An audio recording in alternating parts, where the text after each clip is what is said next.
저희도 메르스 때 정말 놀랍게도 CCTV에서 확인해 보면 마스크를 쓴 사람은 환자 바로 앞에 있었는데도 안 걸렸고, 마스크 썼는데 코 밑으로 내려서 쓴 사람은 확진된 경우가 있었습니다. 미디어 오늘 김호람 교수님께 한번 여쭤볼게요.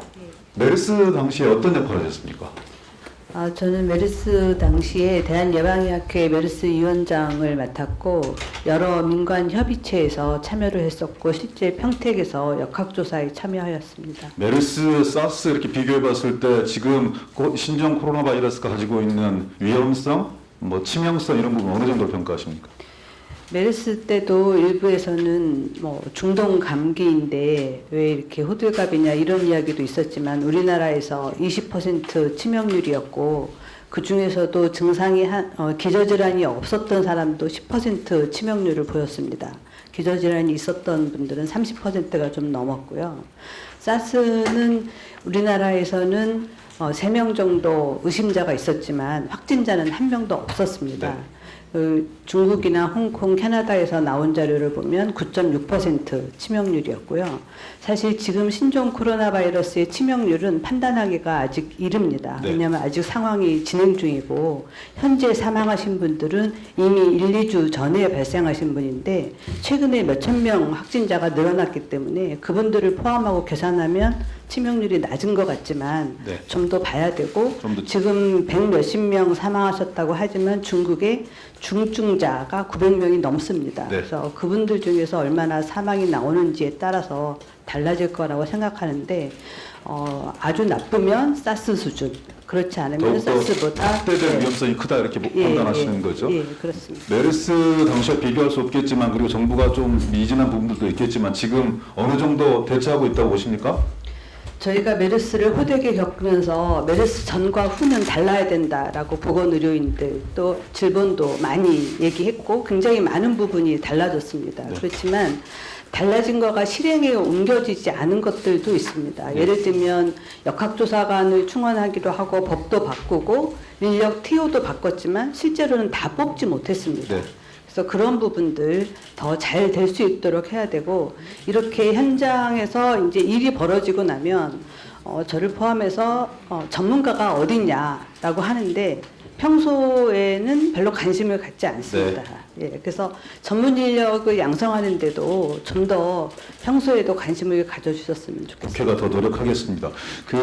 사스하고 메르스 때도 무증상 감염이 있었다 이렇게 판단하셨던 거죠? 예. 그리고 이 코로나 바이러스 같은 경우에도 무증상 감염을 배제할 수 없다 이런 판단을 가지고 계시는 거죠? 무증상 감염은 있는데 이 사람들이 전파력이 있는지는 좀 의문스럽습니다. 그러면 당국의 대처가 그에 따라 상당히 많이 달라질 수밖에 없을 것 그렇습니다. 예. 아주 역점을 보여야 되는 어떤 부분이요? 지금 여러 가지 플랜 A, B, C를 가정을 해야 될 것 같습니다. 왜냐하면 이 바이러스가 확인된 지 아직 한 달도 안 됐습니다. 그래서 전 세계 아무도 모릅니다. 이 바이러스가 앞으로 어떤 결과를 보일지. 그래서 당국에서는 대처를 할 때 우리가 알고 있는 수준에서 굉장히 약할 때, 그리고 정말로 무증상 감염자도 다 확산시킬 수 있는 아주 강한 경우일 때 어떻게 할지 여러 가지 플랜을 세우셔야 될 것 같고요. 아직 우리나라에서는 무증상 감염자가 전파를 하고 있는 것 같이 보이지는 않지만 계속 들어오고 있기 때문에 그 부분을 염두에 둬서 준비는 필요하다고 생각합니다.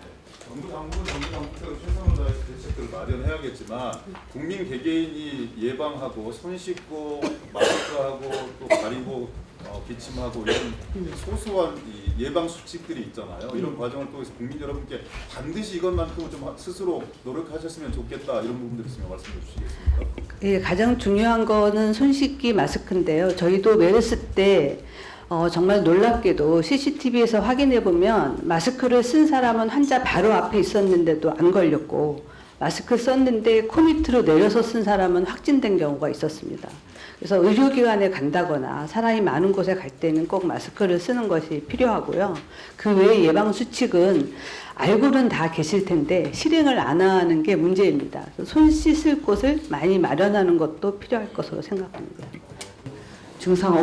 명확히 증상 없는 분들만 오시게 되는 거고요. 근데 이제 지금 그 아산이나 진천에서 주민들께서 걱정하시는 것은 결국은 그렇다 하더라도 여기에서 증상이 없었다 하더라도 발병할 가능성, 그리고 또 지역사회에, 아산이나 진천의 지역사회에 이것이 전파될 가능성이 있는 것이 아닌가라고 하는 그 두려움 아니겠습니까? 우리 김우란 교수님, 네, 어떻게 보십니까?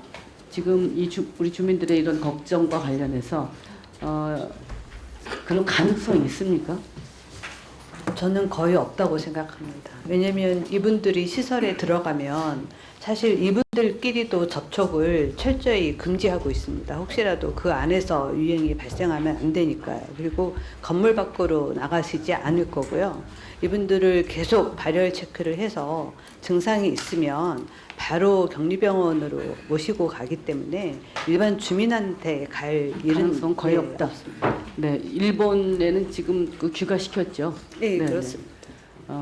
그 정도로 귀가시켜도 괜찮을 그런 분들이 오시고, 네, 그렇죠. 그럼에도 사실 불구하고- 자가격리를 해도 되는데 네. 숫자가 너무 많고 한국에 주거지가 없는 분들도 있을 수 있어서 그런 경우는 그런 것 시설 때문에. 격리를 할 수밖에 없기 때문에 일단 다 같이 시설 격리하는 것으로 네, 결정하시는 그러니까 거죠. 만에 하나 있을 가능성을 대비하기 위해서 그렇습니다. 시설 격리를 하는 것이고, 그럴 경우에 지역사회에 감염될 가능성은 거의 없다.